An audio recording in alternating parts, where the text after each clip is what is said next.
Welcome to week 1 of the Dump Dairy Workshop series, featuring an education session by Dr. Milton Mills on the dangers of dairy.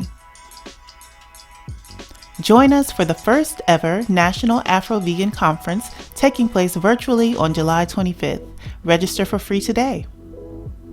The Dump Dairy Workshop series is made possible thanks to the support of our sponsors, A Well-Fed World, Better Food Foundation, and Veg Fund. Thank you. Afro-Vegan Society is helping disempowered communities take back control of their health and environments through vegan living. Become a supporter today and donate on our website. Hello, everybody, and thank you so much for being a part of this Dump Dairy Workshop experience. We are so excited to have Dr. Milton Mills, who's going to be speaking today. And, you know, Dr. Milton Mills is always so supportive of our work, and it's just so thrilling because, you know, he's this big shot doctor. He's been in films. I mean, he's a big deal. And so I just wanted to let everybody know, look, you need to take advantage of this opportunity, you know, while you have it, and really just soak up this amazing information. I am going to go through and read Dr. Mills's bio, which is so impressive. Hopefully we have time to read all of it because it's you know, it's a lot. So Dr. Milton Mills is a graduate of Stanford University School of Medicine and a practicing urgent care physician in the Washington, D.C. metro area. Dr. Mills's compassionate and encompassing worldview has led him to apply his knowledge about preventative health care towards the unique challenges of those who are underserved by the mainstream medical model, minority and less affluent populations. As Associate Director of Preventative Medicine for the Physicians Committee for Responsible Medicine, PCRM, he co-authored articles on the racial bias in federal nutrition policy, published in the Journal of the National Medical Association. A powerful public speaker and, most important, an emphatic healthcare ally, Dr. Mills is a foremost advocate for a whole food, plant-based diet. And I just want to say welcome, welcome, welcome to you, Dr. Milton Mills. Thank you, Brenda. I am very honored to be here.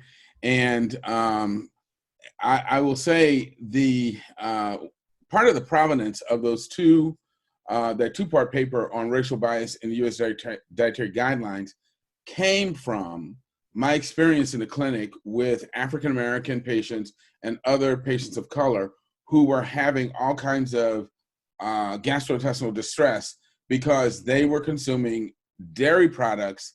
Notice I said dairy products, not dairy foods, because they're not food, they're just products.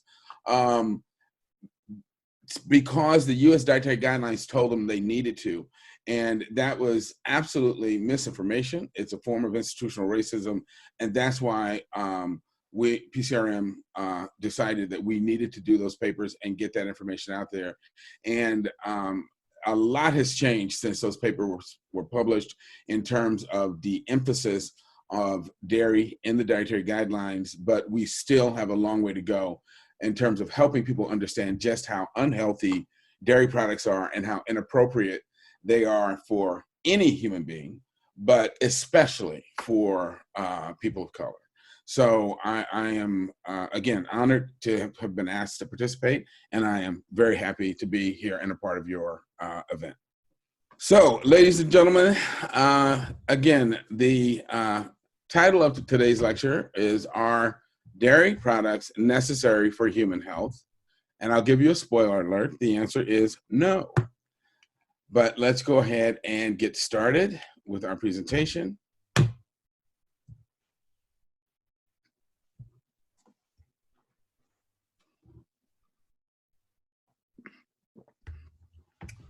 So in addressing this question of whether or not dairy is important for our health, we have to look at the science. I apologize, some water went down the wrong way. And the science says that, in fact, dairy products are not necessary. In Western cultures, dairy products have been advanced as being necessary for human health. But when you look at what drives those recommendations, it's clear that those recommendations are the result of aggressive marketing by dairy industry operatives. They are not repeat, not supported by the relevant science that shows that dairy products not only don't benefit humans, but actually harm humans and create disease when consumed in large amounts. So I like to start all of my lectures off with a quote from God's Word, because God's Word actually tells us we were created to be plant eaters. This is from the book of Daniel. It says, "Give us vegetables to eat and water to drink." So let me ask you all a question. According to evolutionary theory, how old are human beings? The modern human beings, which are called Homo sapiens sapiens, and that is the species we all belong to. So how long have we been around? Well, according to evolutionary theory, modern human beings have been around for 100,000 years or more, okay? So 100,000 years, the human species has been alive, prospering, spreading across the globe, colonizing every known continent with the exception of Antarctica. So then the question is, how old is the practice of dairying? How long have human beings been taking the milk from non-human species and using it to make various products and things to eat? So we've been here for 100,000 years. And if we are to believe what a lot of Western authorities say, dairy products are necessary for us to exist and be healthy. So then how long have we been doing this? Less than 6,000 years, okay?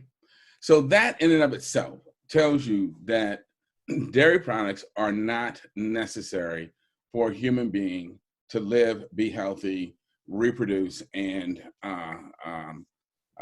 do all the things that we need to do to be successful.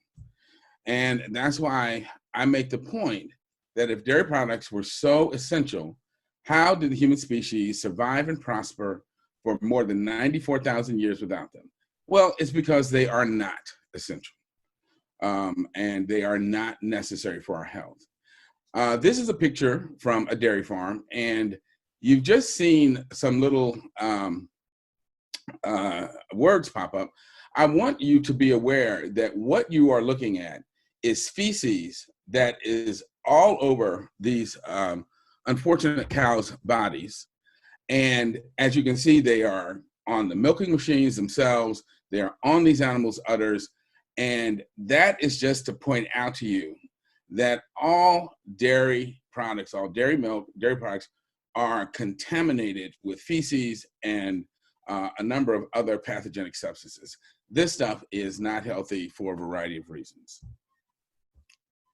So first, let's talk about dietary patterns and health. Because an article entitled Diet Patterns and Mortality, Common Threads and Consistent Results, that was published in the Journal of Nutrition in April of 2014, reviewed 4 dietary patterns that were associated with a lower risk of death from heart disease, cancer, or any other cause. What were those 4 dietary patterns?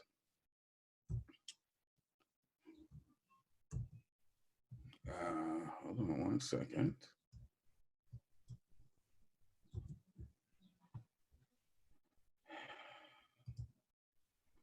All right, the take-home message from this article was that all 4 dietary patterns were built around a common core of a diet rich in plant foods. And by plant foods, I mean whole grains, variety of fruits and vegetables, nuts and legumes.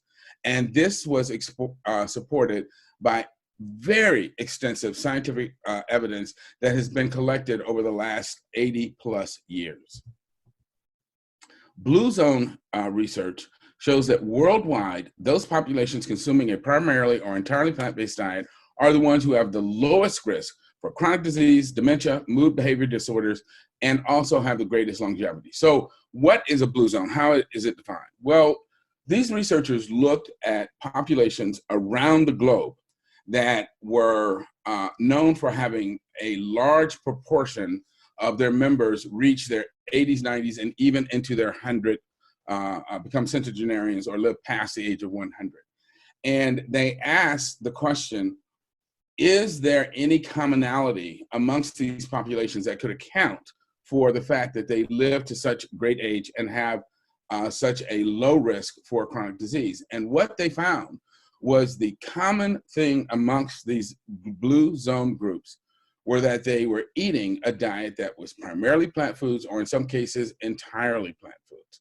Moreover, they found that the more plant-based the diet, the longer the individuals within the population lived, and the lower their risk for all of these chronic health problems. And there's only one blue zone that has been identified in the United States, and that blue zone is in Loma Linda, California. And what is special about Loma Linda is that it is where a large population of Seventh-day Adventists, which is a Protestant religious group, live. And excuse me, what's notable about Seventh-day Adventists is that the church encourages and recommends that its members adopt a plant-based diet.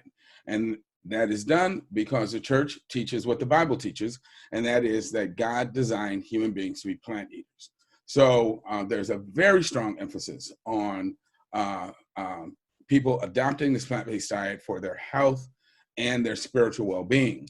And as it turns out, the members of the various blue zone groups who have the greatest longevity are not the Okinawans or the Mediterraneans. It is the people living in Loma Linda, California, who practice an entirely plant-based diet.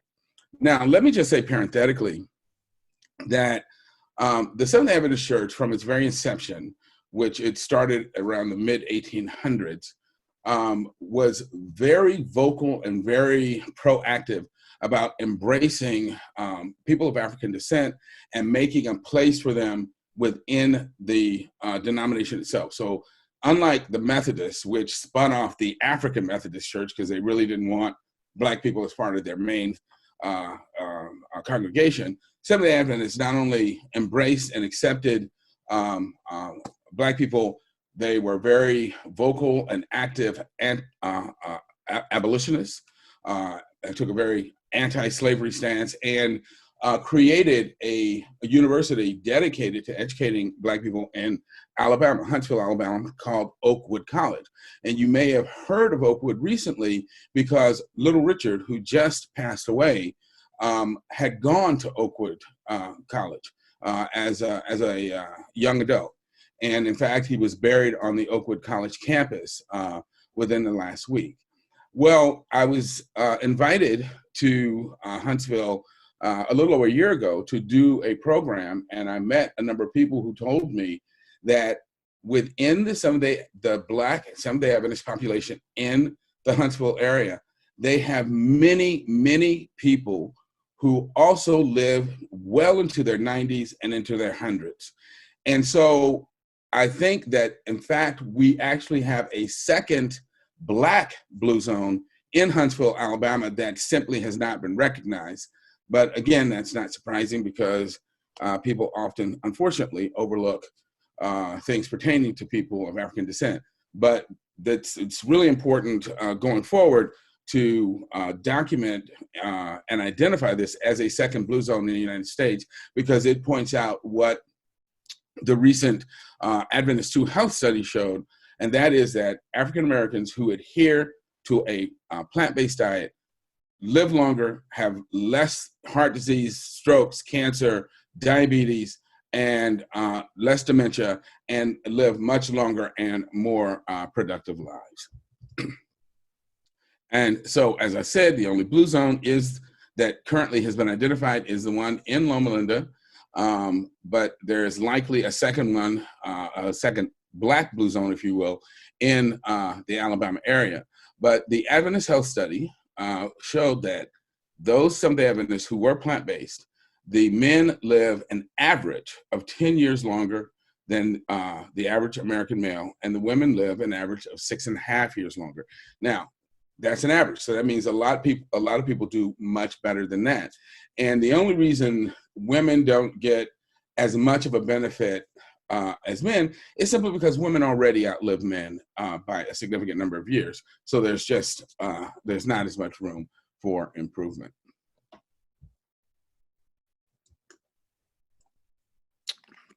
Another article published in the Journal of Health entitled Healthy Plant-Based Diets Are Associated with Lower risk of all-cause mortality showed that plant-based diets reduce the risk of dying from any cause. So that means not only do they reduce your risk of dying from heart disease, hypertension, diabetes, cancer, obesity, autoimmune diseases, but they actually reduce your risk of dying from suicide or of getting on the freeway and driving like a maniac.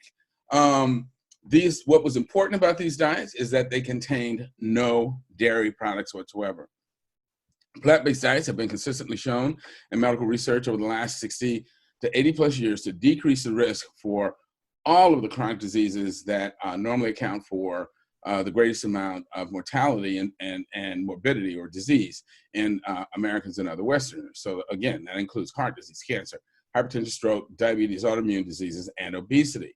Medical research has consistently shown that the roots of adult chronic disease are formed in childhood.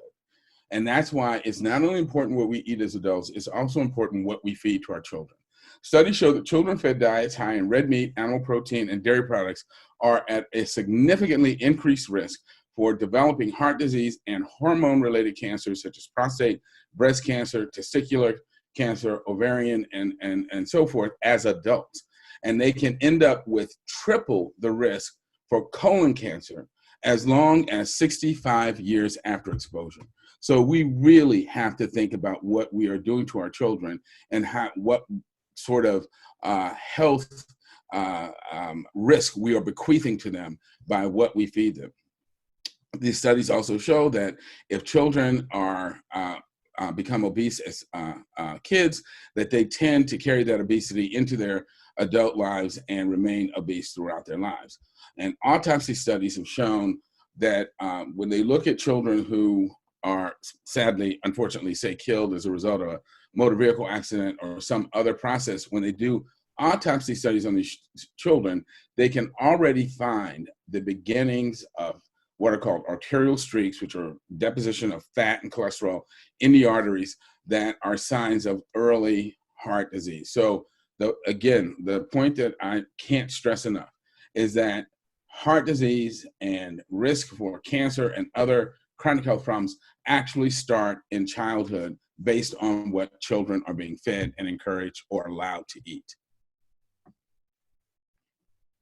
So in the summary of the third expert report published in 2012, which was sponsored by the World Cancer Research Fund and the American Institute for Cancer Research, this report again emphasized the link between preventable dietary exposures, that is diets that are high in animal foods, and eventual risk for developing cancer. Dietary, physiologic, lifestyle factors that increase the risk for a whole variety of cancers are red and processed meats, foods that are high in heme iron, which are your animal foods, typically meat, foods that are high in sodium, excess alcohol, being obese, chronic inflammation, which again is associated with a diet that is high in animal fat and animal foods, and a lack of regular exercise. Protective dietary components, on the other hand, were vegetables, fruit, whole grains, legumes, and legumes are beans, peas, lentils, both soluble and insoluble dietary fiber, plant-derived vitamins and antioxidants, such as vitamin C and E, selenium and folate, and phytochemicals, such as carotenoids, dithiothione, isothiocyanates, flavonoids, and phenols, just to name a few. There are many, many more of these protective and important phytochemicals and plant compounds within plant foods that I just don't have time to list here. In addition, the report urged the elimination of calorie-dense, high-energy foods like sugar-sweetened beverages and foods that are very high in total unsaturated fat in order to lower our disease risk and reduce the prevalence of obesity.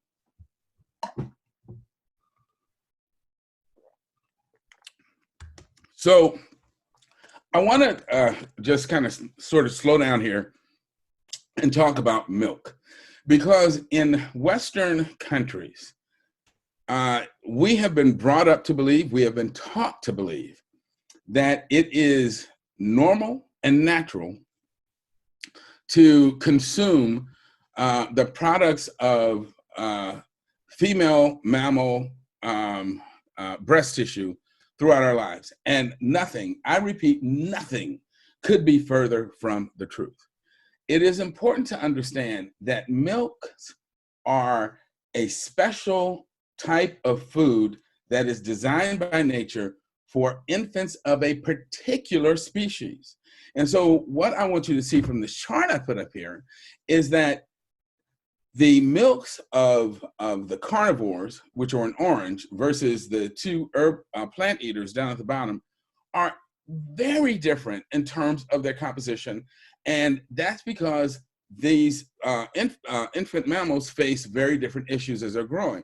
So one of the things that you'll notice about all of the carnivores is that they have more than twice the amount on average of total solids as the two herbivores.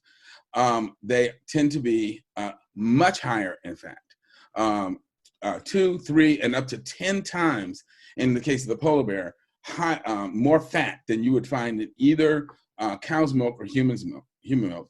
They are also much higher in protein. And if you look down at the bottom, you see that human beings actually have the milk from a human mother actually has the lowest protein content of any mammal species. Okay, there is no mammal on earth, not even rats, have a lower protein content in their milk than we do.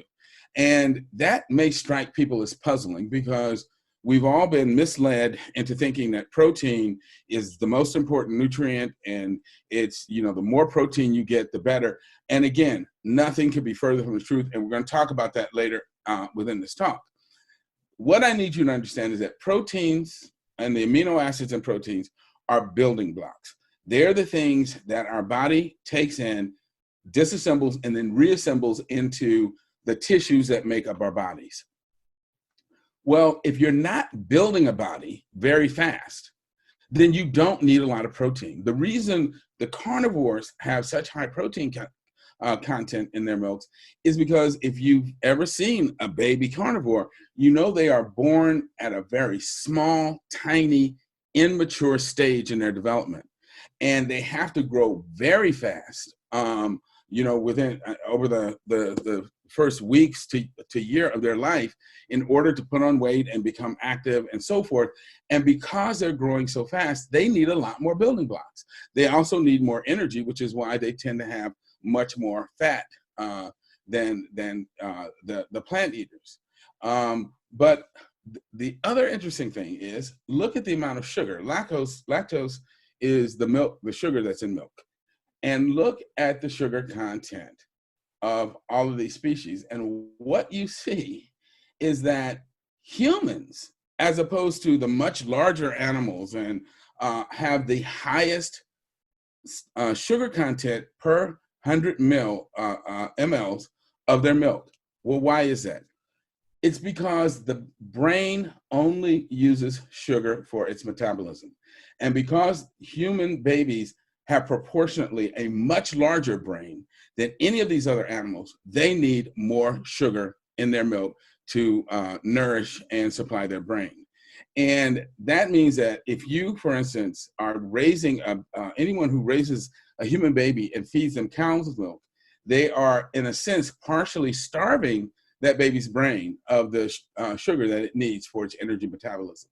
So just a couple things I want to point out before we move on is that when both humans and cows are plant eaters, and for anyone who might be a little confused or not clear on that, I would direct you to go to YouTube and type in Dr. Milton Mills, Are Humans Designed to Eat Meat? It's a lecture I've done that compares human beings to carnivores, plant eaters, the herbivores, and even omnivores to show that we are strict herbivores. So we're just going to take it as an article of a statement of fact that human beings, like cows, are plant eaters. And what's, again, interesting is that when you look at the percentage of total solids in cow's milk versus human milk, it's pretty much the same. when you look at the percentage of fat that's in cow's milk relative to human milk, again, it's essentially the same. But now let's look at the protein content. Cow's milk has 1.5 times as much protein as human milk. Well, why is that? That's because a baby calf is born weighing about 60 to 80 pounds, but by its first birthday, and within 1 year, it will have grown to be 400 to 600 pounds. So baby cows are growing much faster than baby humans, and therefore they need a lot more protein. And they have a different type of protein than we have. And the proteins that are in cow's milk are very pro-growth. They stimulate growth, which is one of the reasons that people that either feed cow's milk to their children as infants and young kids, those kids will go on to have a much higher risk of developing breast, prostate, and colon cancer. But moreover, it's another reason there's so many allergic reactions that people can have to cow's milk. Now let's backtrack a minute and look at the fat content. You can see that the fat content is essentially the same, but it's completely different fat. If you've ever seen whole cow's milk, it is opaque. It is white. You can't see through it. It looks almost like paint in a sense. And but if you've looked at human breast milk, it has a thin, translucent quality to it. And the reason is that human breast milk, the fat that's in human breast milk, is unsaturated fat. And that's why you can take human breast milk and churn it all day long, and you will never churn out any butter. And you can't take human breast milk and make ice cream. But you can do that with cow's milk because there's so much saturated fat in the cow's milk. And then lastly, looking at the amount of sugar, again, although human babies are much smaller than a baby calf, they have much more sugar in the milk per 100 mLs. And again, that is because it is so important for that baby's brain, which is much bigger proportionally than the baby cow's brain.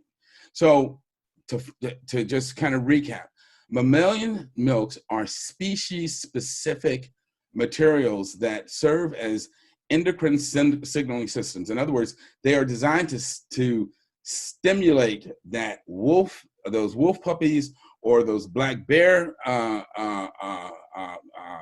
babies, or these lynx babies, leopard babies. They're supposed to be designed. They are designed specifically for those animals, and they have hormones and proteins in them that are designed to interact with that species' genes.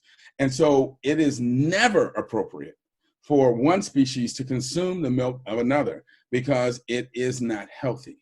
And they activate genes, growth genes, that should only be activated when these animals, including humans, are infants. Because when you start activating growth genes in adults, adults can't grow. All they can do is grow tumors. And so persistent activation of growth genes during adulthood will lead to the development of both benign and malignant tumors and a variety of other metabolic disorders.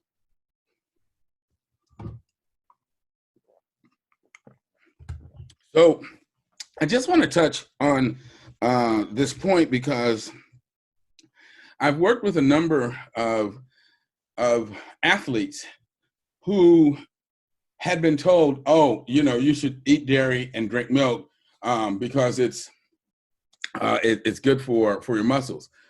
Again, nothing could be further from the truth. Milk is a growth media. It is not an exercise fuel.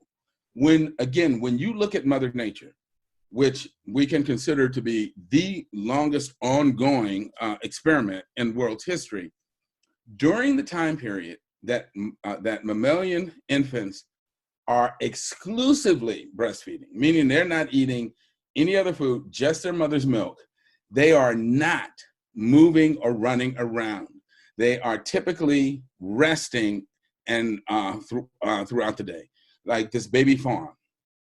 They will get up, nurse from their mother, and then go lay down and hide because that milk is not designed to give them the energy they need to run around and try to either keep up with their parents or escape predators. It's designed just to make that animal get bigger. Once these babies start to follow their parents and move around more, that's when they actually start to eat their regular diet. The same thing is true of the carnivores. While bear cubs are really small and nursing exclusively, or wolf pups are nursing exclusively, they're hidden in the den. When they finally get big enough and strong enough and active enough to come outside the den, that's when their parents start to feed them meat. So actively exercising muscle primarily burns carbohydrate, but milk only contains enough carbohydrate to help the brain function. It is not designed to provide carbohydrate to the muscles for exercise performance. So again, as mammals young become more active, they begin to eat their species-defined design diets, and they either stop nursing altogether or they nurse very rarely. And so it is the consumed food that provides the fuel for their muscles, not their mother's milk. And the food that they eat should also provide antioxidants and phytochemicals that are necessary for post-exercise recovery. So what are some of the problems that people have when they do what no animal should be doing, and that is consume dairy foods throughout childhood and as adults? Well, we know that dairy products are associated with asthma exacerbations. Populations that consume dairy have higher rates of asthma, and the children who consume dairy are more likely to have more frequent and more serious asthma exacerbations. And why would that be? What is it about dairy foods that can exacerbate and make asthma worse? Well, again, think about this. When babies are born, they are born with immature, undeveloped immune systems.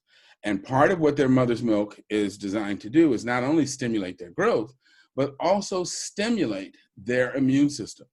Well, when you think of your respiratory tree, what is one of the principal ways your airways and your sinuses keep themselves free of dirt and pathogens? It's with mucus. They're lined with mucus so that as you breathe in air, the mucus is designed to trap dirt, dust, bacteria, fungi, capture that stuff, keep it from going down into your lungs. And then as you clear your throat, like doing that, you bring that mucus up and you either swallow it or you expectorate it. You spit it out. And that's how your respiratory tree keeps itself clear. But if you're already making enough mucus, and then suddenly you start taking in a substance that makes your body make even more mucus, that's when your airways start to get clogged up. You get an overgrowth of mucus, which allows bacteria to grow, and you get more infections. And that's why these children get asthma exacerbations. And that's also why people who eat dairy products are more prone to get sinus infections for the same reason. Overproduction of mucus, exacerbation of these infections within the sinuses, and the inflammation causes blocked sinuses, blocked airways, and a whole host of problems. It has been known for quite some time that children, very young children, who are exposed to cow's milk, which contain foreign proteins, are much more likely to develop type 1 diabetes. This is so much so that the American Academy of Pediatrics recommends that no child is exposed to cow's milk before they are at least 1 year of age. And again, there are very sound physiological principles behind that. Children less than a year old do not have all of the enzymes that adults make to digest proteins. Well, again, why is that? It's because they are receiving antibodies from their mothers in the mother's milk that help protect them against a number of pathogens in the environment. But antibodies are proteins. And if they had all of their adult protein digesting enzymes, they would break those antibodies up and they would do them no good. By only having a limited number of the protein digesting enzymes, they are able to absorb the mother's antibodies intact.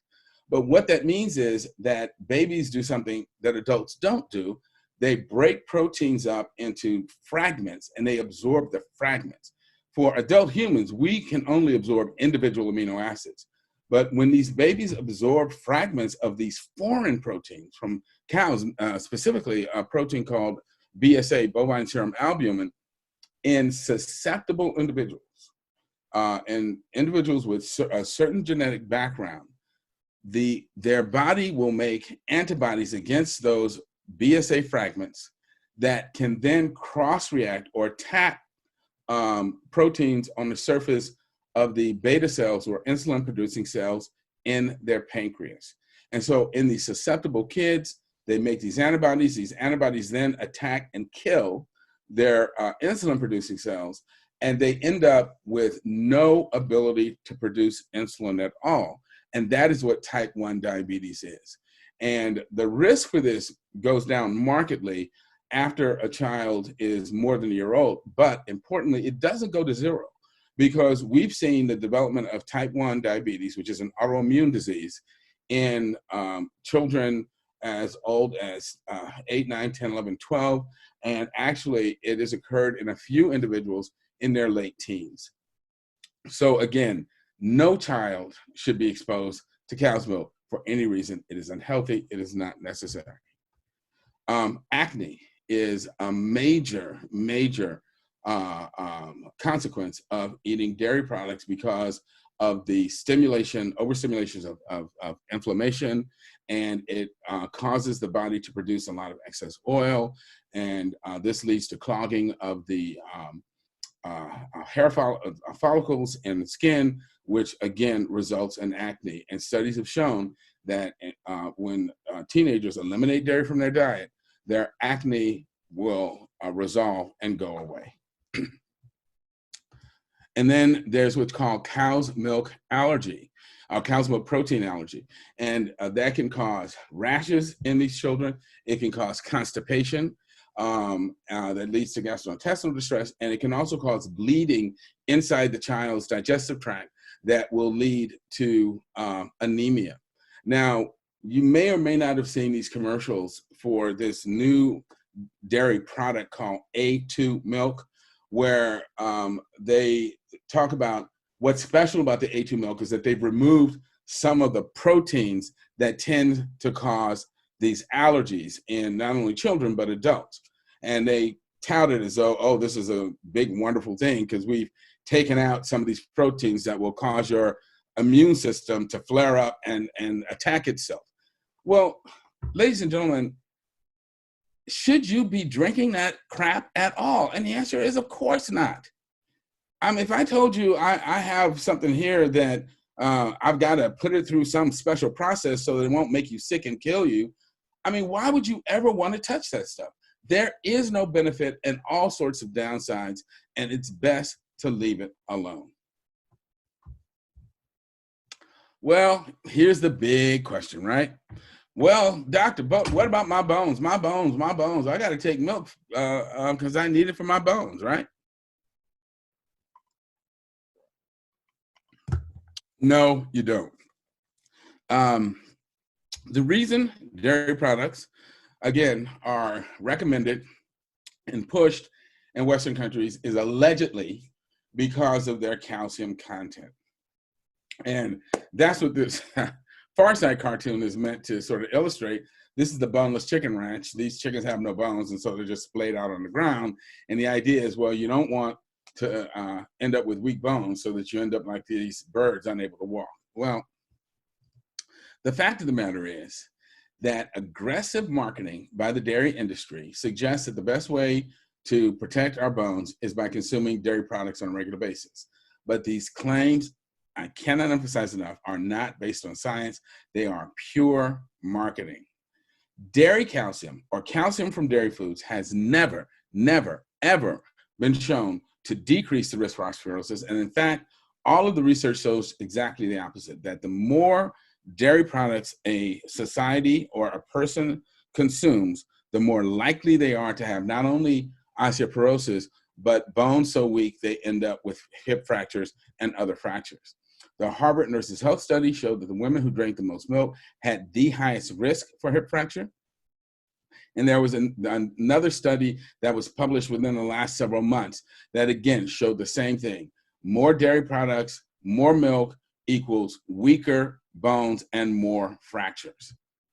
A variety of plant foods contain abundant calcium. I mean, I tell people all the time, cows don't drink milk, but they've got plenty of calcium in their milk. Where does it come from? It comes from green leafy plants.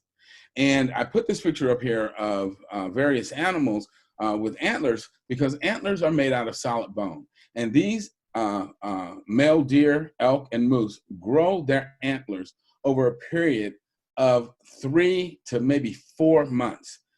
Now, a human skeleton, if you take the skeleton alone from a human being that's 6 foot tall, that skeleton will only weigh 25 pounds. The rack of antlers on a male moose weigh 85 pounds, made up of solid bone that the moose gets from eating nothing but green leafy plants. Bottom line, you do not need dairy products to get your calcium. And if you've got milk, you probably are on your way to having osteoporosis. And if you think about it, all the animals and most of the other humans in the world show that liquid sources of calcium are clearly not the best way to obtain calcium throughout our lifetime or build a strong skeleton. No animal species on this planet builds its adult skeleton drinking milk. Mammals nurse their young for a very short period of time. Most of their growth and certainly most of the calcium that goes into their adult skeleton, it comes from the food they eat, not their mother's milk. Milk is not the way to build calcium because milk is for babies. And I would ask you, how old are you? And as my friend over here says, I'm just saying, okay? So this is a graph that shows you the association of hip fractures as a function of milk consumption. And what you see very clearly is that as the amount of milk and other dairy products are consumed in terms of liters per person per year, the risk of hip fracture goes way up, with the countries that are consuming the most milk having the highest rates of hip fracture. That's because milk weakens your bones, it doesn't strengthen them. And this is a look at age-adjusted hip fracture incidence in adult women as a function of animal protein intake. Why is animal protein important? Because animal protein causes our bodies to lose calcium in our urine. That's why animal protein is also associated with a higher risk of kidney stones, because all that calcium that is flowing through the kidneys can sometimes precipitate out and form stones in the kidney. But again, what we see here, the more plant-based countries over to the left have very low rates of hip fracture. But as you move out to the countries, the Western countries that eat a lot of animal protein, milk, meat, dairy, and so forth, you see that the incidence of hip fracture skyrockets.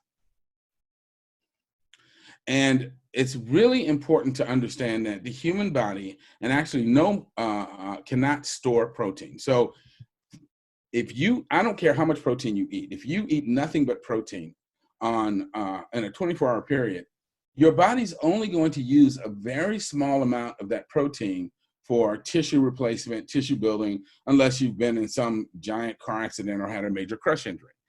All of the protein that you consume over and above what your body will use as protein gets converted into carbohydrates. So there's no advantage to consuming huge amounts of protein. You can't store it, you can't use it. As I said, all protein that's not utilized as protein for homeostatic purposes gets stripped of its nitrogen and sulfur, which those are the things that make it protein, and gets converted into carbohydrate. So it's going to be turned into carbohydrate one way or the other. Animal proteins are not buffered or pH neutral like plant proteins.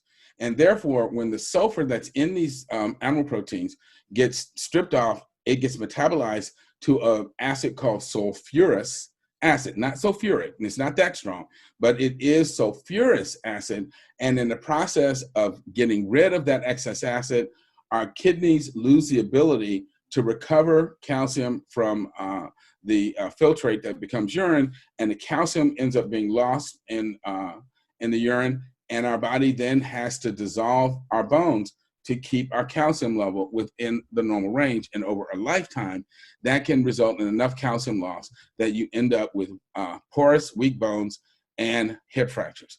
Plant proteins are different. They are buffered by phosphate, and therefore they don't cause the excess acid production or significant loss of calcium, even when you eat more than you need.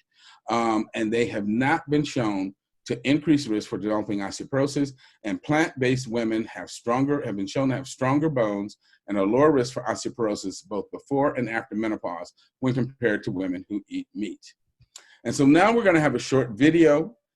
This is courtesy of Dr. Michael Greger and his website, nutritionfacts.org.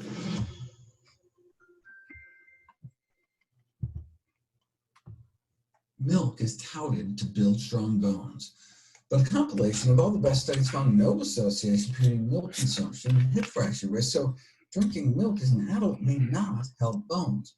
But what about in adolescence? Harvard researchers decided to put it to the test. Studies have shown that greater milk consumption during childhood and adolescence contributes to peak bone mass and is therefore expected to help avoid osteoporosis and bone fractures in later life. But that's not what they found. Milk consumption during teenage years was not associated with a lower risk of hip fracture. And if anything, milk consumption was associated with a borderline increase in fracture risk in men. It appears that the extra boost in total body bone mineral density you get from getting extra calcium is lost within a few years, even if you keep the calcium supplementation up. This suggests a partial explanation for the long-standing enigma that hip fracture rates are highest in populations with the greatest milk consumption. Maybe an explanation why they're not lower, but why would they be higher? This enigma irked a Swedish research team puzzled because studies again and again had shown a tendency of higher risk of fracture with a higher intake of milk.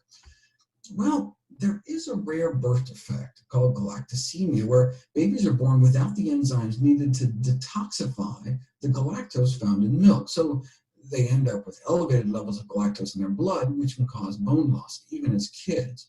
So maybe the Swedish researchers figured, even in normal people that can detoxify the stuff, it might not be good for the bones to be drinking it every day. And galactose doesn't just hurt the bones. That's what scientists use to cause premature aging in lab animals. They slip them a little galactose and you can shorten their lifespan, cause oxidative stress, inflammation, brain degeneration, just with like the equivalent of 1 to 2 glasses of milk worth of galactose a day. We're not rats though, but given the high amount of galactose in milk, recommendations to increase milk intake for prevention of fractures could be a conceivable contradiction, so they decided to put it to the test, looking at milk intake and mortality as well as fracture risk to test their theory. 100,000 men and women followed for up to 20 years. What did they find? Milk drinking women had higher rates of death, more heart disease, significantly more cancer for each glass of milk. 3 glasses a day was associated with nearly twice the risk of death, and they had significantly more bone and hip fractures too. Men in a separate study also had a higher rate of death with higher milk consumption, but at least they didn't have higher fracture rates. So a dose-dependent higher rate of both mortality and fracture in women and a higher rate of mortality in men with milk intake. But the opposite for other dairy products like soured milk and yogurt, which would go along with the galactose theory, since bacteria can ferment away some of the lactose. To prove it, though, we need a randomized controlled trial to examine the effect of milk intake on mortality and fractures. As the accompanying editorial pointed out, we better figure this out soon, as milk consumption is on the rise around the world.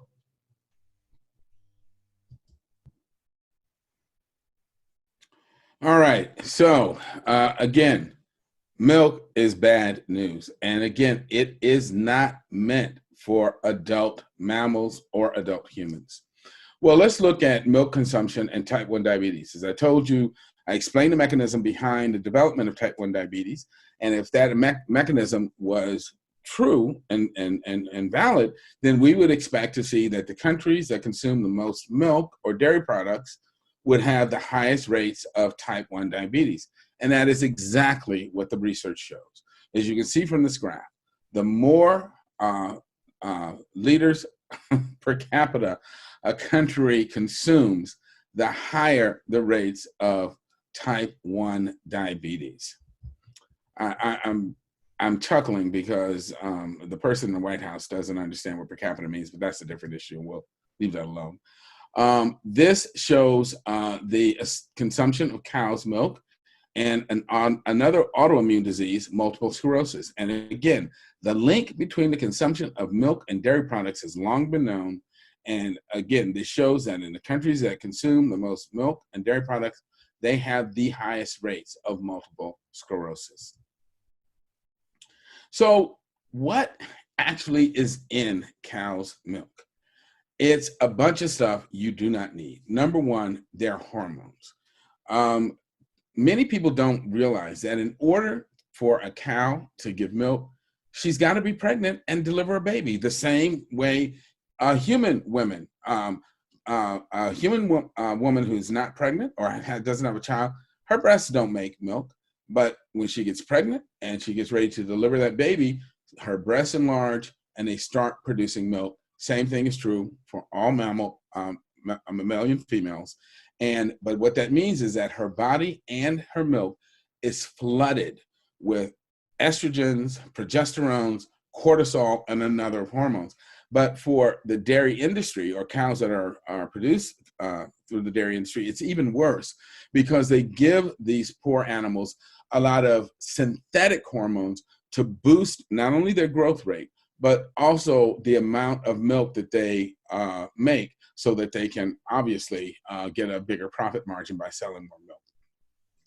And because these animals are milked by these machines, and as I showed you at the beginning, the udders are usually covered in pus before these metal cusps are put on them and start irritating and tearing at the skin. Their udders become inflamed and infected. They get a lot of pus and blood that ends up coming out in the milk. You've already seen, and again, I showed you the feces, it's all over the place that gets into the milk. Well, because cows are very high up on the consumption scale due to bioaccumulation, you get environmental toxins like polychlorobiphenyls, that's what PCBs are, and other compounds which are abbreviated persistent organic pollutants. So those are like flame retardants, insecticides, pesticides, all of that stuff, again, goes into the milk. Flame retardants are particularly nasty because they are estrogenic type compounds that tend to get into these animals' bodies and hang around.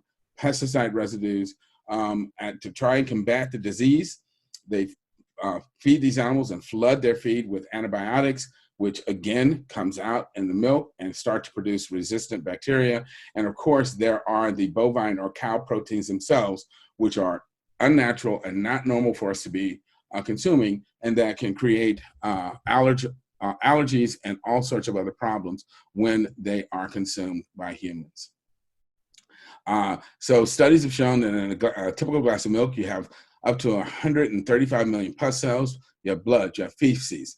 You can get painkillers, antibiotics, growth hormones, a variety of bacteria and other pathogens. You get what's called IGF-1 from the cows, which is bovine growth hormone, which has been shown to increase diabetes risk, hormonal imbalance in humans, cancer risk, cause early puberty, and damage our immune system. You get, again, these bovine proteins, which produce all of this acid, which leaches minerals and calcium from our bones. Casein has been shown to contribute to breast cancer, kidney disease, arthritis, multiple sclerosis, Crohn's disease, irritable bowel disease, and asthma, just to name a few things. Well, what about plant-based milks? Plant-based milks are much healthier for humans to consume. And you can see here from this chart, we have over on the left, soy, oat, hemp milk, almond milk, cashew milk, rice milk, as compared to cow's milk. Number one, all except for the oat milk, they tend to be lower in total calories. they have the soy milk has an equivalent amount of protein, although again, I don't want to focus on protein too much because as you remember from that chart comparing milks, human babies don't need a lot of protein. They have similar amounts of fat, but they typically have a lot more nutrients and minerals than the other milk. So, and then we also have coconut milk, milk from peas, and flaxseed milk, again, showing that similar amount of fat, modest amount of protein, but they are, again, much healthier for us to use on our cereal, in our cooking, and so forth. And if you're concerned about your calcium, again, you want to focus on your plant foods. Tofu has a lot of calcium, fortified plant milks, molasses, orange juice, all green leafy vegetables, cruciferous vegetables, so collards, kale, broccoli, cauliflower, Brussels sprouts, dried figs, almonds, and chia seeds, full of calcium. You do not, repeat, do not need, and actually should definitely avoid dairy products as a source of calcium because they will damage your body, weaken your bones, and give you osteoporosis and hip fractures as you age.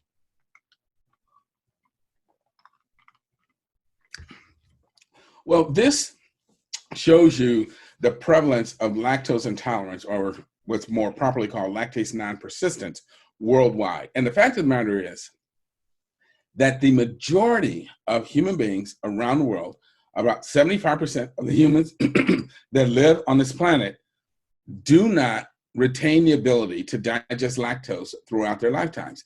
And again, that makes sense because lactose is milk sugar, and milk is supposed to only be consumed by young infants.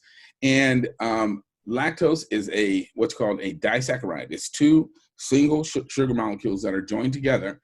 And in order for our bodies to absorb them, they have to be split into their two constituent amino acids. And the enzyme that does that is an enzyme called lactase. And all mammals make lactase as babies, but once they are weaned, their bodies stop making this enzyme, which should have no purpose. Well, over the last 5,000 to 6,000 years, those societies that practice dairying, that made and consumed dairy products, over time selected for a large percentage of their population that would continue to make this enzyme throughout their lifetime so that they could eat the yogurt and drink the milk and eat the cheese without any problems. And this is primarily Northern European civilizations. And again, it makes sense from a survival standpoint because plant foods weren't available in those places year round. And so they needed some way to continue to have a source of calories so they would stay alive. And they got those from dairy foods. But you still have the health problems associated with those dairy products because the rest of our physiology has not changed. And so you can see that in the Northern European countries, lactose intolerance can be as low as 10% of the population, but in other areas of the world, particularly those areas where ethnic minorities hail from, African Americans, New World Hispanics, Native Americans, and Asian Americans, the prevalence of lactose intolerance is as high as 95%. So that brings up the question that the dairy industry likes to ask, and that is, you got milk? Well, if you do, then you just might have lactose intolerance. And this picture shows Hispanic, Asian, African American, and Native American people with a milk mustache, and they all are doubled over in pain trying to get into the bathroom because they are having gastrointestinal distress brought about by drinking lactose. As I said, lactose is a disaccharide. It has to be split in order to be absorbed. Lactase is the enzyme that does that, but mammals stop making that enzyme after they are weaned.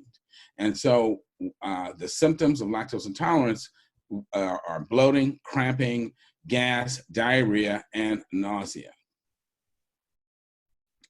Well, some people say, wait, what about the nutrients? You know, milk has nutrients that we need, right? No, it doesn't. First of all, there is what's called 1,25-dihydroxycalciferol, or D3. It is called vitamin D. I don't like using that term because it's not a vitamin. It is actually a hormone that our bodies make when we get adequate sun exposure. But because most of us are always wearing clothes and usually indoors, we frequently do not get enough sun exposure to make adequate amounts of D3, particularly during the late fall and winter months when it's colder and unpleasant to be outside. And the dairy industry early on realized that, so they started adding D3 into the dairy products and calling it vitamin D as a way of trying to entice people into buying their products.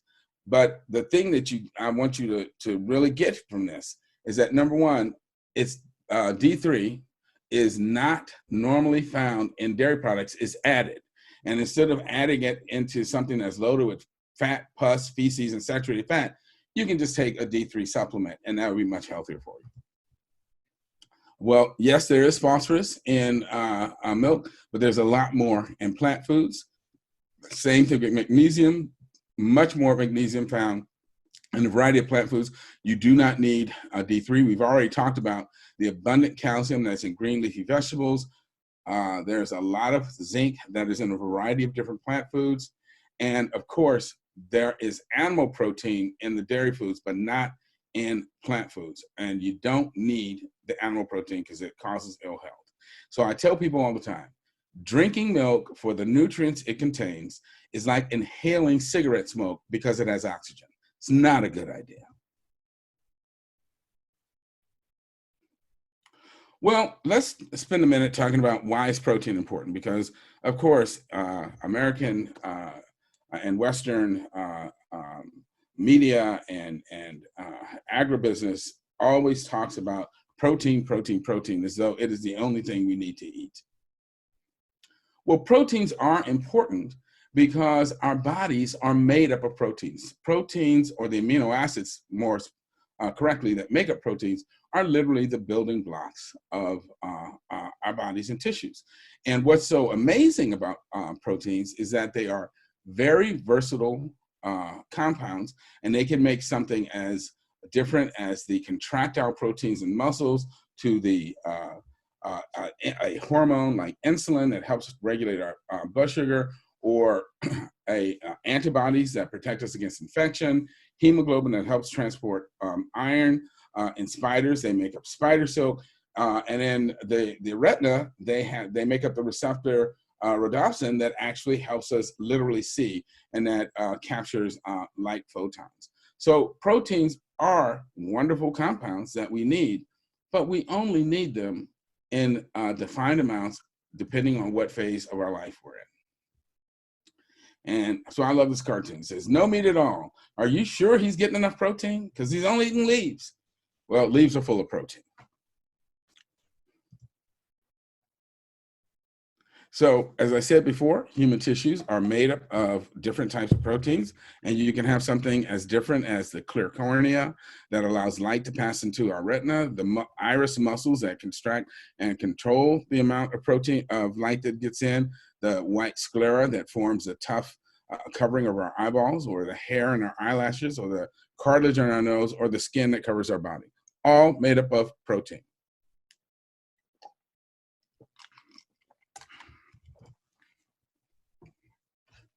Well, building a body is like building a home. Your proteins are your building materials. So the question is, how much do you need? Again, think back to that milk chart, and you saw that the animals that had these very small, immature babies needed a lot more protein because their babies were growing much faster.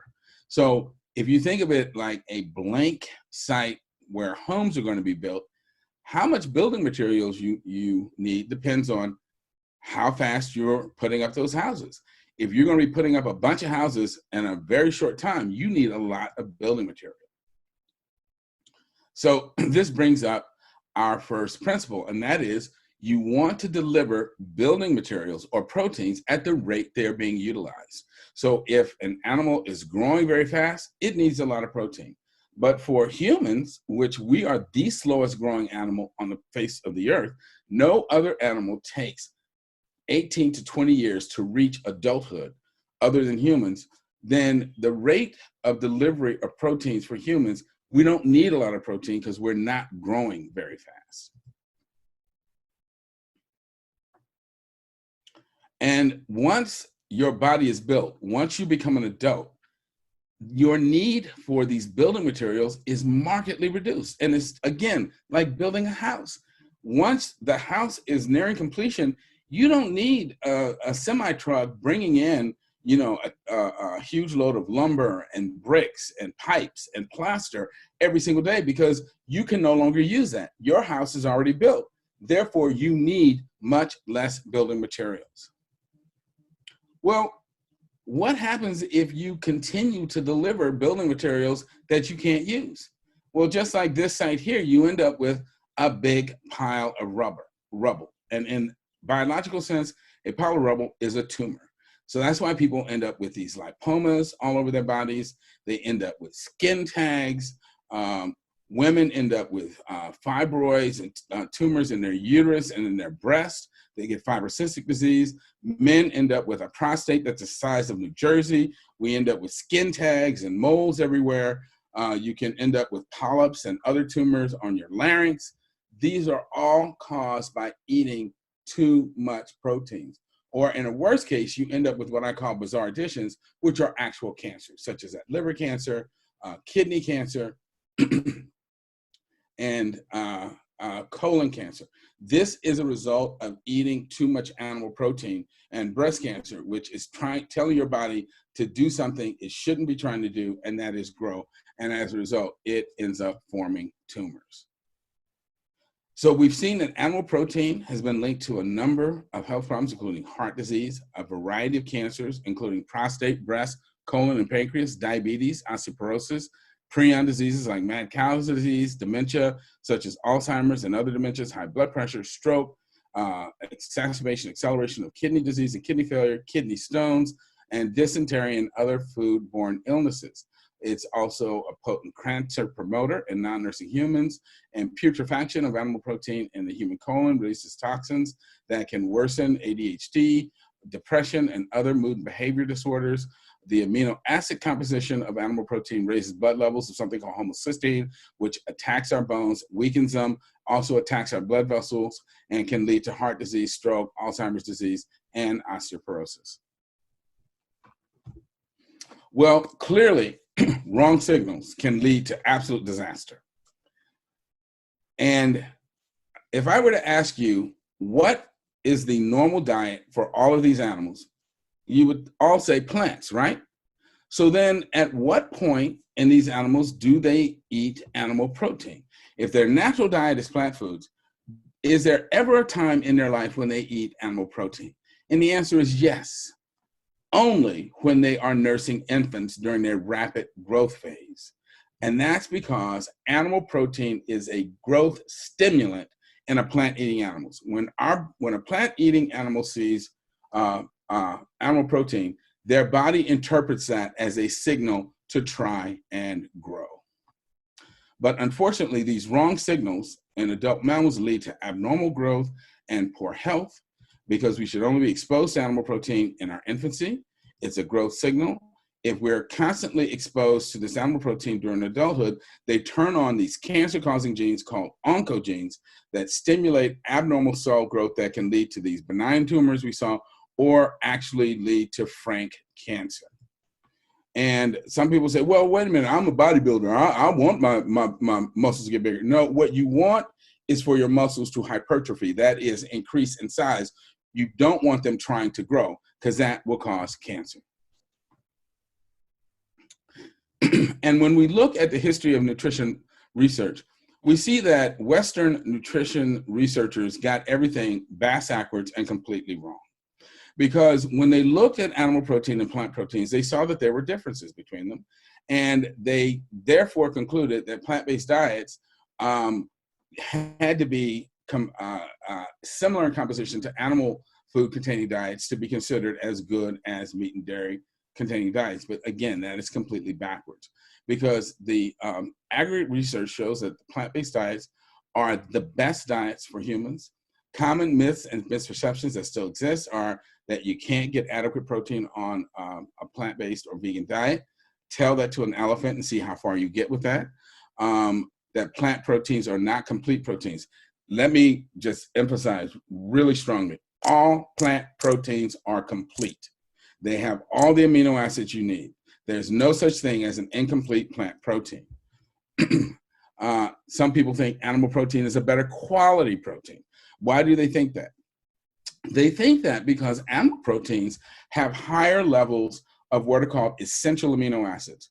And again, let me just stop out and say, my lecture that is available on YouTube, and you can also find it on my website, there's a lecture called Chemistry for Understanding Nutrition, Protein, or you just put in protein, and it will explain the differences between the essential and non-essential amino acids and explain why we don't need as much as people think we do. Calcium is hard to come by, and we've already dispensed with that myth. And some people think it's difficult to build muscle on a vegan diet, and you'll see that that's also not true. And as I said, elephants, gorillas, and rhinos would be really surprised to find that out. As I mentioned, early nutrition researchers discovered that animal protein had higher levels of essential amino acids. And because of the more is better thought process, they assumed that these higher levels of the essential amino acids meant that the animal protein was a higher quality. And they also erroneously concluded that the closer in the amino acid composition of any protein was to actual human protein, that meant that protein was a better quality. But if you think about that, the logical conclusion of that line of reasoning is that we should be eating each other. We should all be cannibals, because as opposed to eating a chicken, which has a similar amino acid composition, I could eat another person that has exactly the same amino acid composition. Clearly, it is not necessary to eat protein that is just like your own tissues in order to build tissue. For plant-eating mammals, animal proteins, as I said before, serves as a growth signal and growth stimulant. Animal protein turns on genes that are called TOR genes, and TOR stands for targeted rapamycin, and they will also increase levels of growth hormones in our bodies, but those things are not good because they stimulate cancer development. TOR genes function as master regulatory genes. They tell cells to proliferate and grow, and they decrease the rate of cell death so that the overall effect is the animal increases in size. Well, that's wonderful if you're a baby.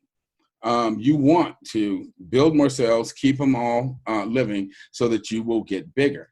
But that should not be the case when you are an adult. An animal protein intake in and of itself will increase this TOR activity. And interestingly, the most important amino acid is the essential amino acid called leucine that stimulates these TOR genes and causes them to become active. Decreasing animal protein intake decreases not only TOR activity, but also suppresses levels of what's called insulin-like growth factor, which is important for decreasing cancer because TOR genes are not only upregulated in human cancers, those cancer cells are covered in IGF-1 receptors. So the more IGF-1 you have, the more these cancer cells are stimulated to grow. Studies showed that vegan men and women had IGF levels that were 9 to 13% lower than people who ate meat. And a very critical, important 18-year study showed that the people who ate the most animal protein had a 75% higher overall mortality and a 4-fold increase in the numbers of cancers they developed over that 18-year period.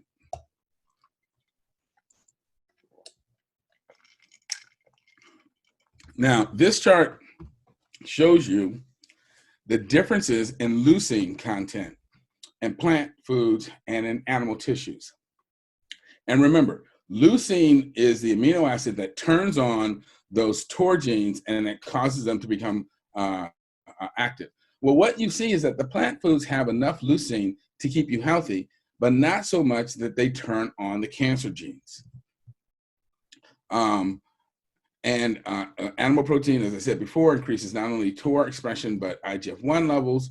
The animal proteins also have higher levels of sulfur-containing amino acids like methionine, which also has been shown to promote cancer development and cause cellular and mitochondrial aging and oxidation, which will cause you to have wrinkled skin and wasted muscles and promotes dementia development.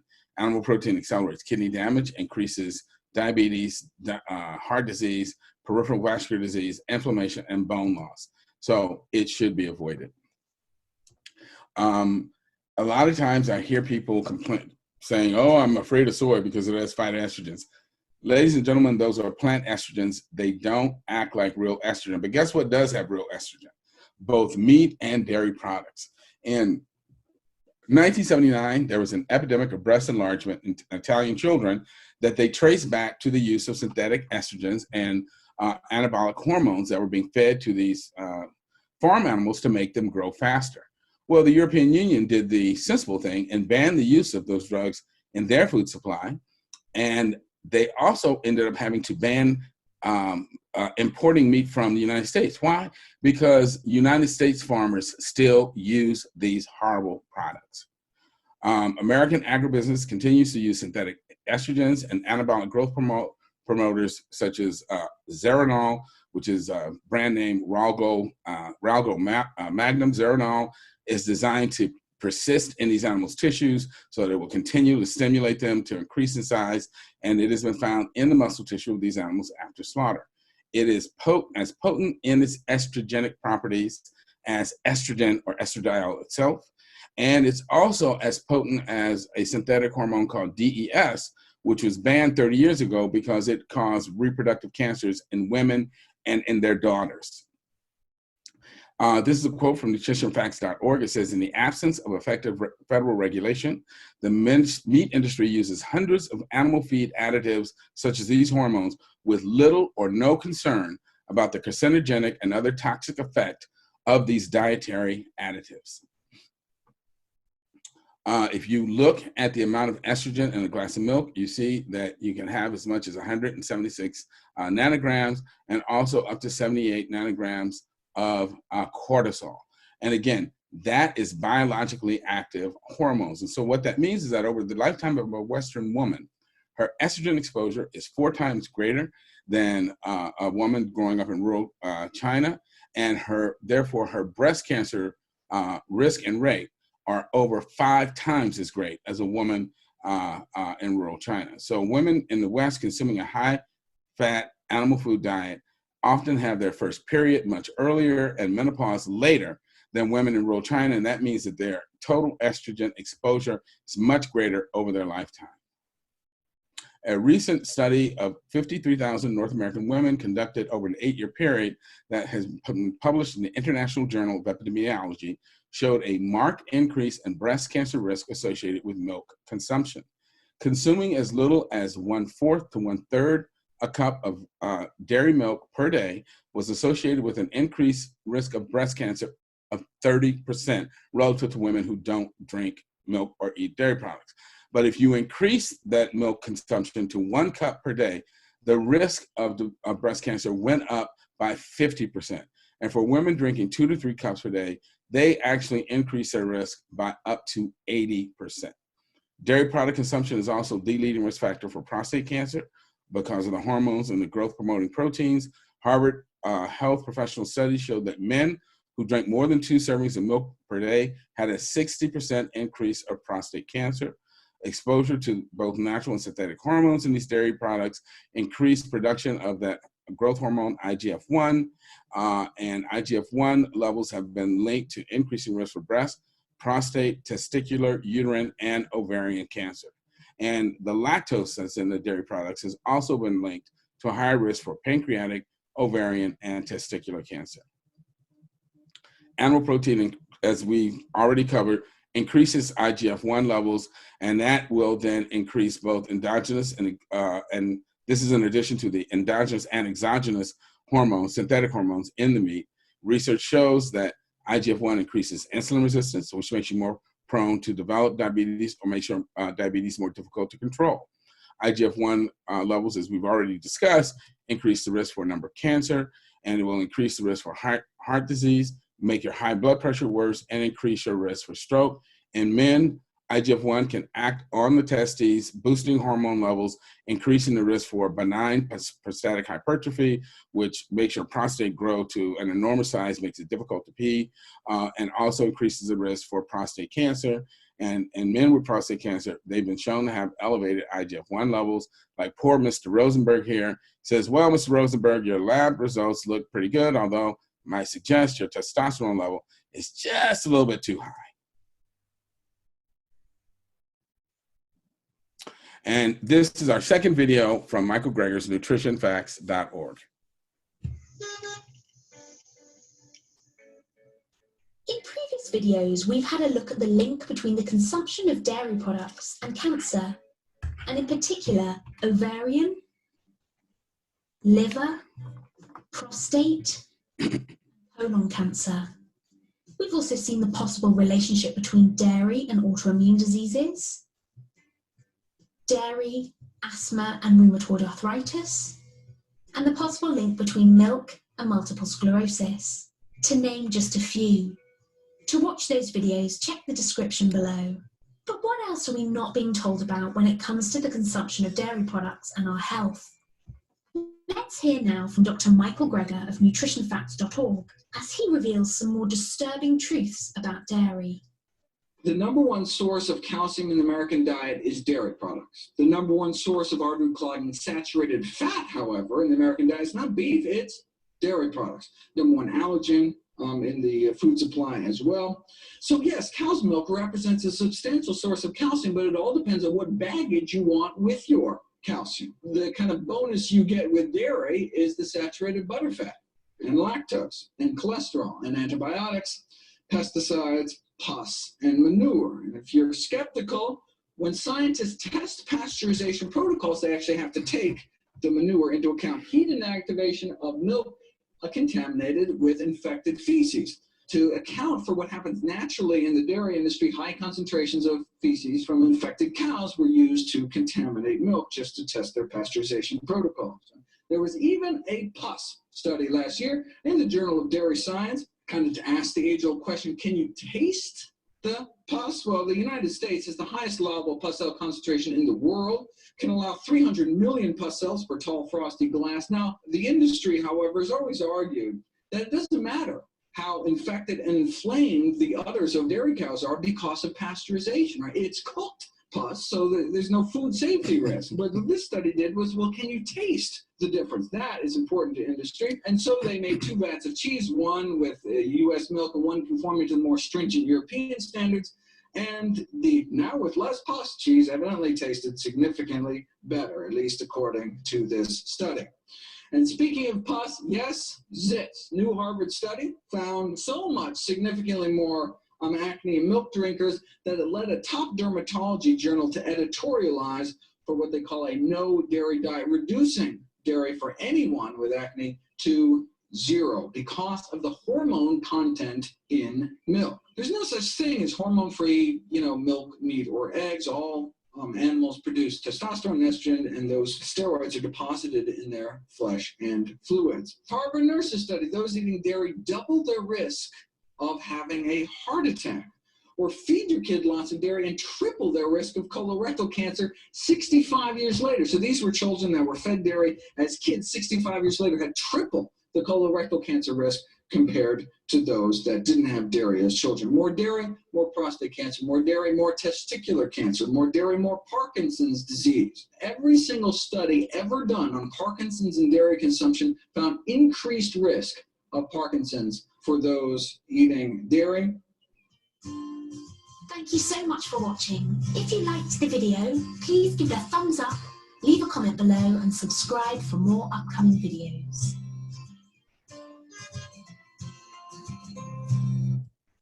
Okay, that video can be found on Michael's website, nutritionfacts.org. Go to YouTube, put in nutritionfacts.org. It'll pop right up. And again, research has consistently shown a link between the habitual use of milk and dairy products and increased risk for prostate cancer. 12 of 14 case control studies, 7 of 9 cohort studies observed a positive association, meaning the more dairy and dairy products, the higher the risk of prostate cancer. Studies have also shown that meat, eggs, and fish intake also increase prostate cancer risk in a dose-dependent fashion. That means the more you eat, the higher the risk. And the regular consumption of animal foods will significantly increase the risk of fatal prostate cancer. This looks at prostate cancer and skim milk, because some people might say, wait, it's the fat in the milk. No, this is milk with the fat taken out, and you still see a nice dose-response relationship. The more milk that is consumed, the higher the risk of prostate cancer. Well, if you know Wallace and Gromit, you know what Wallace loves. He loves cheese. And he says here, Gromit, there's no cheese. And Gromit said, that's because we're going vegan. I'm getting rid of that crap. Well, let's talk a little bit about the dangers of cheese. Cheese and dairy fat are the main sources of saturated fat in the Western diet, as Dr. Greger mentioned. Hard cheeses range from 60 to 70% fat by calories, and 75% of that fat is saturated fat. Saturated fat in cheese and dairy products increase inflammation, inflammatory compounds in the body, accelerate and exacerbate vascular damage that can lead to heart disease, strokes, peripheral vascular disease or blockages in the lower extremities, and they can increase the incidence and severity of fatty liver disease, which can lead to cirrhosis and liver failure. Habitual cheese consumption, as with other dairy product consumption, will increase risk for all of these aforementioned diseases: heart disease, PVD, hypertension, stroke, and diabetes. Due to the overall decline in the consumption of dairy products, the dairy industry has become very creative and increased the amount of cheese on individual items. So if you think about it, years ago, you would get a cheeseburger. Now you get a triple cheeseburger with, 3 different kinds of cheese. Used to be that cheese was only on the pizza itself. Now you got cheese in the crust, in the box, and they probably sprinkle some cheese on you when you go pick up your pizza. They are finding new ways to put cheese on everything. Because cheese is made from milk that often contains pus, blood, feces, antibiotics, pesticide residues, and hormones, the cheese has this stuff as well. Casein and whey, which are the proteins in milk that go into cheese, can cause allergic reactions in humans that can result in hives, rashes, chest pain, constipation, intestinal bleeding, anemia, other health problems. Pro-inflammatory and immune stimulatory compounds in dairy products, including cheeses, exacerbate autoimmune diseases like lupus, rheumatoid arthritis, type 1 diabetes, Sjogren's, and a host of other problems. The casomorphins, which are morphine-like compounds in milk, actually get concentrated in cheese, and they are thought to be there to basically make the baby calf want to nurse. But when they're concentrated in cheese, they can make cheese very addicting for humans. Well, before we close, we're going to look at this question: can vegetarians and vegans build muscle? Because people like to portray the classic plant-based person as this skinny little guy. Well, as you saw in that previous cartoon, the guy said, leaves and twigs, but look at him, he's huge. Gorillas are pure plant eaters. This is a study that looked at vegan diets and or plant-based diets and exercise. So in the first diet, they use nothing but animal foods, high in fat, high in protein. The athlete was only able to do maximum effort for about 60 minutes, okay? And that's because high fat, high protein diets have very little muscle fuel, and they tend to burn dirty, meaning they create a lot of nitrogenous waste, which saps your body of water and dehydrates you. So the next diet was mixed. They started adding in some carbohydrates and plant foods, and lo and behold, the athlete's ability to exercise doubled to 120 minutes. But when they put them on a high carb diet with no animal foods, the exercise ability tripled to 180 minutes. And there's now a brand new study that has come out looking at exercise endurance and recovery in athletes that shows that plant-based diets are much more effective than mixed diets for muscle performance. And if you have not seen the film Game Changers, I cannot stress enough that you need to watch that film, because it looks at athletes and performance relative to the food that they eat. So here I'm going to show you a number of vegan Olympic athletes. And like the largest land animals on earth, the following athletes show that it is not necessary to eat flesh in order to make flesh. So this is Malachi Davis, who is a British 400-meter runner, complete vegan. This is Cara Romero, an Olympic soccer player who's vegan. This is Monk Coleman. He's a bodybuilder out in Oakland, California, completely vegan. This is Kendrick Ferris. He's on the U.S. Olympic weightlifting team. Again, total vegan. This is Mario Catley, another vegan bodybuilder in my hometown of Oakland, California. This is Rebecca Soni. She's on the Olympic swim team. She's also vegan. This is Namai Delgado. Namai has never eaten meat in his entire life. And this is Derek Treesize, a vegan bodybuilder, and this is his wife, Marcella. She's also completely vegan, as are their children. And this is Dotsie Bosch. She was an Olympic silver medal cyclist at the London Games, again, completely vegan. Now, in terms of muscle recovery, a variety of fruits and vegetables have been shown to not only preserve muscle mass and conditioning in adolescents and the elderly. In addition, a number of studies have shown that fruits and veggies prevent severe post-exercise oxidative damage to muscle and promote faster recovery times. These fruits and vegetables have been shown to prevent the post-exercise muscle soreness common after intense workout. Fruits and vegetables showing benefit include spinach, purple grapes, purple grape juice, black currants, and other brightly colored berries. And it turns out that the future of professional sports is going to be largely vegan. NFL star Derek Morgan and his wife, Chef Charity Morgan, have been instrumental in converting a number of the Tennessee Titans to a completely vegan diet. Derek reports that he became vegan to improve his on-field performance, and his performance improved so dramatically and his recovery times decreased so much that as many as 14 to 17 of his teammates started adopting the vegan diet so that they too could enjoy the benefits that he was feeling. There are a number of other major stars who are vegan. Novak Djokovic is vegan and credits his plant-based diet was helping his on-court performance and reducing his exercise recovery time. Novak also owns a vegan restaurant in his native Croatia. Tennis star Venus Williams is also a longtime vegan and credits her diet with helping to ameliorate the impact of her Sjogren's disease. And then when you look at the NBA, it's just stunning. There are a number of current and former NBA players who have adopted a vegan diet for improved performance. They include John Sally, Kyrie Irving, Damian Lillard, Wilson Chandler, Al Jefferson, Garrett Temple, Enos Kanter, JaVale McGee, and Jaleel Okafor. They're all vegans. And I love this t-shirt because it says go vegan and no body. So that's nobody and no other body, no animal gets hurt. This is vegan bodybuilder Kenneth Williams. So in closing, I just want to touch on a couple of things. Much of what we have been taught and learned to eat has unfortunately been heavily influenced by profit-driven marketing campaigns that do not have health as their primary concern. They're just concerned about moving product. And unfortunately, our children gorge on these unhealthy foods until they come to resemble pint-sized Michelin men.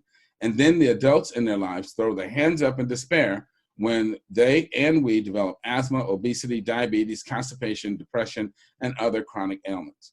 But the important thing to understand and realize is that the chronic diseases that afflict us and our children did not fall from the sky at the behest of some malevolent God. They are, in fact, the consequences of our own actions. And that means it is within our power to choose to change our behavior and provide healthier alternatives for ourselves and our families. And importantly, we were all born without preferences. As babies, we didn't desire one thing or the other. Nobody ever asked for fried chicken, French fries, ice cream, or pork chop in the delivery room. Everything we think we like, someone taught us to like these things. And just as we were taught to like unhealthy food options, we can unlearn those bad habits and we can learn to like healthier foods instead. We must do this not only for our own health and collective well-being, but for the benefit of the planet and its other inhabitants as well. So I'm going to leave you with this. This is good medical advice. He says to the snowman, I need you to lose some weight. You need to stop smoking. You need to move around more. And by the way, eat that carrot. Bottom line is I want you to eat your veggies and fruit. All right. So that is the end of my lecture. And Brenda, if you'll come back on, we can do any questions you might have. All right. Well, thank you so much. I mean, this talk is just so chock full of so much information that I'm actually going to advise people to make sure that they have a pad and a pen to take copious notes Sure, because absolutely. Yes. there was just so much like important and life-saving information. And it like you could probably watch this talk 4 times Oh yeah, and get something. And that's how I designed it, so that people would be able to come back to it and essentially study it. And get more and more information, because I wanted to provide, good, high quality information that's based on science that people can depend on and build their life around. Well, you certainly succeeded. And just in terms of these questions, most of them actually were answered. So there were just a couple, and then I have a question of my own. Okay, good.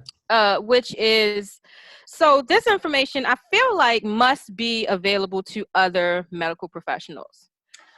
It is, if they pay attention to it.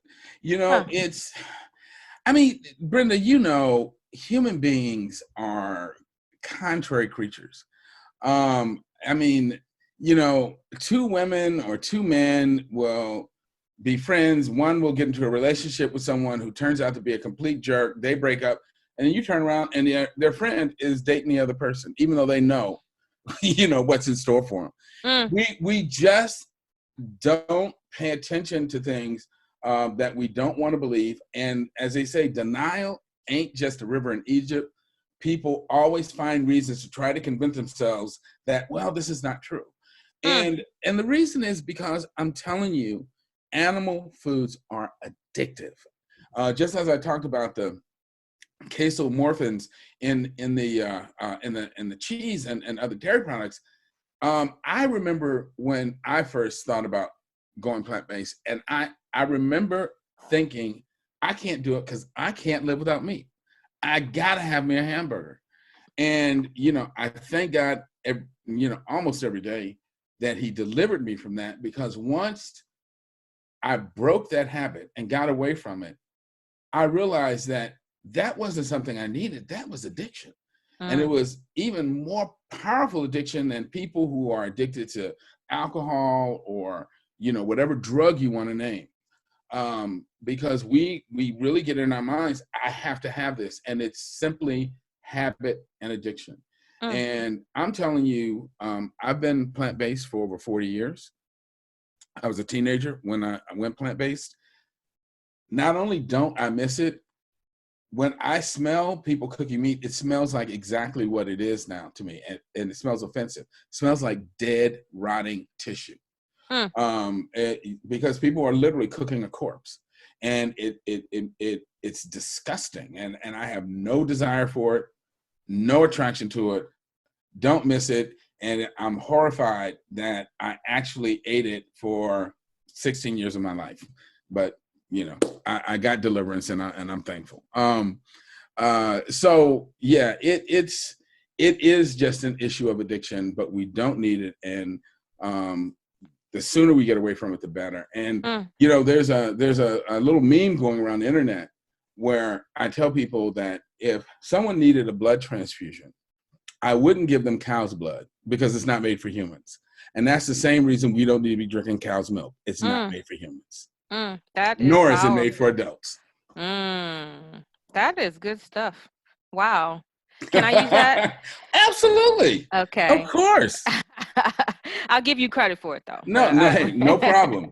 And the other one I want you to remember is because we've all come across these people who give us these ridiculous stories of, oh, I tried to go plant-based, but I was so tired and I was so weak and I had to go back and eat meat. And that, I tell people, going plant-based is like having sex. If you didn't enjoy it, you weren't doing it right. Okay? So you were doing something wrong. So you need to go back to the drawing board and figure that out. Because the story that you hear from 90%, 99% of the people is, as soon as I went plant-based, I had so much more energy. I felt so much better. My diabetes went away. My rheumatoid arthritis went away. That's what happens when you eat plant-based foods the way they're supposed to be eaten. If people are having problems, they're not doing something properly. Yeah, I believe that for sure. So just a couple of questions that I don't know if they got answered at all or completely. Somebody asked, why did my acne go away when I stopped eating dairy for 30 days? Again, Michael pointed out, it's because of the decrease in hormones, the decrease in inflammatory compounds that basically stopped all of the inflammation occurring in the skin follicles, because the overproduction of oils and the subsequent infection that leads to acne are stimulated by all of the things that are in dairy products. And when you eliminate that from your diet, the acne will go away. And that's, interestingly, one of the things that I found as a teenager. When I changed my diet, my acne disappeared. Yeah. That's why I tell people like who are suffering from acne, I say, well, give up the dairy first. 30 days, sometimes I even say 14 days, might be long enough. Right, exactly. To see a difference. Could are allergies connected to dairy consumption? And I think you did touch on that. Yeah, and again, yes, absolutely, because remember what milk is. Milk is a fluid that is designed to stimulate growth, but also stimulate the immune system. So it makes the immune system become overactive and start reacting to all kinds of things that you shouldn't be eating. Plus, the proteins that are in milk and cow's milk are foreign proteins to us. So that automatically means that our immune system is going to react to these protein fragments and ramp up the inflammation. So I tell people, it's like taking your police force and putting them all on meth. They start going crazy. And you don't want to do that to your immune system. No, not at all. The final question was, is soy milk good for menopause? Yes. Oh, I'm so glad you asked that question, because there is so much misinformation out on the web about soy, and much of it comes from the dairy and meat industry. But all of the major studies, all of the studies of studies, which are called meta-analyses of soy, shows that soy products are beneficial both for men and women, and with women both before and after menopause, because those phytoestrogens in the soy products can actually lessen the symptoms of menopause and actually give women a smoother transition. So soy is absolutely helpful and beneficial. And again, to just get a little more technical, women have two estrogen receptors. There's estrogen receptor 1, which is responsible for the secondary female sex characteristics like being curvy, having breasts, and those kinds of things. Then there's estrogen receptor 2, which is the one that helps build stronger bones. Well, it turns out that the phytoestrogens will attach to estrogen receptor 1, but they don't activate it. So as a result, they lower total estrogenic stimulation in the woman's body, and as a result, reduce her risk for fibrocystic disease, uterine fibroids, breast cancer, uterine cancer, and so forth. But they do activate estrogen receptor 2, which makes them build stronger bones. And again, that's a reason that you see less breast cancer and less osteoporosis in Asian countries than you do here, because they eat a lot of soy. So, and it's also protective for men against prostate cancer as well. Wow. I'm telling you, it's amazing, isn't it? Yeah, and when I say this is life-saving information, it literally is life-saving. Yes. Just thank you so much for this. Brenda, I'm always happy. It's like to get on here and do our thing. It is a joy. Yeah, You I can know, tell. I mean, because we're doing it for ourselves. And I want people to understand that you know, we have this information. We got good quality information, and we can save ourselves. Mm, mm. All right. Well, this is going to conclude this amazing session for Dump Dairy. I would love to bring you out again because we Okay. have a speaker series that's just like, you know, just really dynamic and powerful speakers who are just going to speak on like whatever. All And right. we're going to present Well, that I'm to on the lockdown, people. so I can't go nowhere. Well, we are definitely going to have you back, Dr. Milton Mills. Thank you so much My for pleasure. doing this. My All right. absolute pleasure. All And you right. stay safe and You healthy. too, for All sure. righty. Yes, and everybody wear your mask, please. Wear your mask. For the same reason you wear your seatbelts and drive a car with airbags. Okay? Thank you. All right. Thank you for tuning in to our Week 1 education session with Dr. Mills. Register for free today for the National Afro-Vegan Conference happening virtually on July 25th. Support Afro-Vegan Society's work by becoming a donor today. Tune in next week for an education session with Dr. Ruby Lathan and a cooking demo with Gabrielle Reyes.